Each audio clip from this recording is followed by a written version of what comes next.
Hi guys! Good morning! Another vlog na naman po tayo today. Actually, bare face pa yung mukha ko. Kaayos pa lang ako guys. Ito lang yung ilalagay ko ngayon sa sunscreen. Ang vlog pala natin ngayon guys is ayun lang, magpapalinis lang ulit ako ng kuko guys. Yan kasi tignan nyo. Yan yung kuko. Putol na naman. Halata talagang kulang ako sa calcium kasi lagi na lang ako napuputulan ng kuko. Hindi, actually, nung naputol to, hindi ko alam, nakita ko na lang siya na ganyan. Kaya mahaba na rin naman siya guys, oh. Kaya kailangan ko na siyang papalitan. Kaya yun ang ating vlog for today. Pero this time guys, hindi ako sa Carmona magpapalinis. Sa SM ako ngayon, sa dati kong pinapalinisan na yung Let's Face It. Doon kasi ako nagpapalinis dati. Sana, nandun pa, ay meron na ulit silang nag-nail gel. Kasi yung naglilinis sa akin dati guys, is nag-resign. Yung talaga pinaka-the best na, my entire na, na, nagsimula akong magpalinis ng aking kuko. Yun talagang the best. Yung sa, pinaka-the best. Napaka-flawless. Tapos napaka-gaan ng kamay. Napaka-flawless ng gawa niya guys. Mamalayan mo na lang tapos ka na. Kaso, nag-resign na pala yun eh. Hindi ko alam kung nag-abroad kasi parang may nabanggit siya sa akin na mag-abroad daw siya. Pero ngayon, try natin baka meron silang bagong nag-nail gel kasi ang meron lang sila doon is yung mga gumagawa lang ng mga ordinary nail polish. Yung nag-nail gel, wala sila. Sana meron doon. Kasi, kaya ako naman gusto magpalinis doon guys. Kasi, yung nila, manicure, pedicure, meron silang sariling room. So, may privacy. Kasi, kapag medyo, yung kasama mo yung ibang nagpapalinis, medyo nahihiya kasi ako. At saka, diba, hindi naman lahat gusto yung nahagip sila sa camera. Kaya doon tayo magpapalinis ngayon sa Let's Face It. Anyway, guys, tatapusin ko lang tong aking pag-aayos. Hindi naman ako ganong mag-aayos kasi mabubura lang din naman mamaya kapag nag-facial kami. Yeah, guys, tara, let's go!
Ano?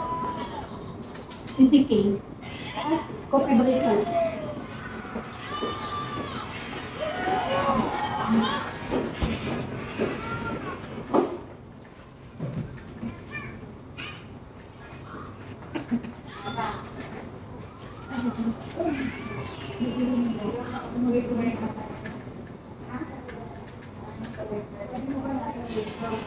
Kahit wala na akong receipt. 9:20. 9:20. Bigyan mo na lang kay ate mo sobra. Thank you. Ay, ito. Padagdag na lang. Sige. Ate. Thank you.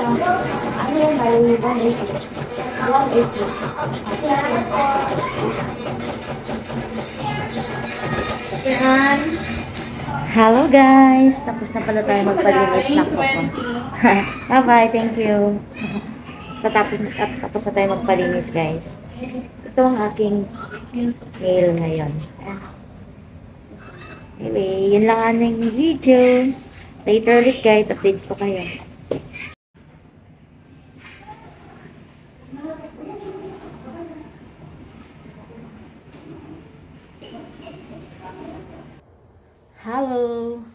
Hello guys! Magandang gabi. Hindi na ako nakapag-vlog kanina dun sa SM. But anyway guys, nakauwi na pala kami ni Mike. Dinaanan niya ako sa SM. Hindi pa kami nakapag-dinner. Dito na kami sa bahay magdi-dinner. Papakita ko lang sa inyo ang aming dinner for tonight. Medyo matagal-tagal na din na hindi ako nakapag-vlog dito sa aming bahay habang nagdi-dinner. Ito nga pala aming dinner guys. Kain tayo! Ito nga pala ang aming hapunan, guys. Mang inasal. Yan. And, ano ba yan? Noodles. Lucky Me chicken noodles. Toyo. Calamansi. Yes. Perfect. Pagutom na, guys. Yan. Guys, i-close ko na tong vlog ko at magdi-dinner muna kami ni Mike. Thank you so much guys for watching and subscribe naman kayo pag hindi pa kayo nakaka-subscribe. Salamat. Ay, by the way, ito nga pala yung bago kong nail. Itong bagong nail gel natin guys. Ayan. Medyo nude muna tayo ngayon. Tsaka with accent. Ayan. Anyway guys, yun lang. Bye-bye. Good night.